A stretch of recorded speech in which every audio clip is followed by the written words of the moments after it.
কাঁটাড়ি মানেই পুরুলিয়া সে এখন ফেমাস নাড়ুদা। আর এটা হচ্ছে সেই নাড়ুদার দোকান। নাড়ুদার সাথে দেখা না করে আমরা চলে গেলি কেনে, তো চলো তোমাদেরকে শুরু থেকেই বলি। বিকাল বিকাল ভটভটিটাই চেপে হালকা ফুলকা রেডি হয়ে যাব আমরা এখন কোথায়? গাঁ ঘরের ভিউ দেখতে দেখতে আমরা এখন যাচ্ছি। আজকে ছিল ভাগ্য পরীক্ষা, মানে রাঙাড়ি রেলগেটটা খোলা পালে ভাগ্য নাকি ভালো থাকে। ভাগ্য পরীক্ষায় তো পাস করে গেলি আমরা। বল্লামপুরের ভিউ দেখতে দেখতে যাচ্ছি কথা, তো একটু পরে দিচ্ছি বলে সেটা। আর এই জায়গাটাকে কে কে চিনতে পারছো?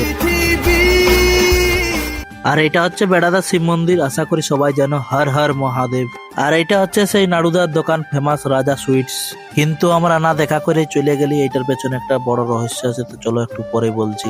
এই পথ যদি না শেষ হয় তবে দেখতে দেখতে পৌঁছে গেলি পুরুলিয়ার কাঁসাই নদী। আর বিকালের ভিউটা সেই লেভেলের ছিল দেখতে। কাঁসাই নদীর কোন কোনে হাওয়া খায় খায় পৌঁছে গেলি ফাইনালি পুরুলিয়া। রাস্তায় তোমাদেরকে বলতে ভুলে গেছিলে, আমরা এসেছিলি আজকে রাস দেখতে পুরুলিয়ার। আর এত ভুকলা বড় নাগরদোল্লা, কাঁসাই নদীর লাই দেখাচ্ছে নাগরদোল্লাটা। ভটভটিটা স্ট্যান্ডে রেখে দিয়ে নিয়ে এখন ঢুকছি রাসমেলার ভিতরে। আর বিকালের যে ভিড়টা হয়েছিল না, কি বলবো তোমাদেরকে। তোমরা ভাবিছো জলপরিটা কই দেখাচ্ছি, তার আগে ফলোটা করে বাকি ভিডিওটা আসছে পার্ট 2 এ।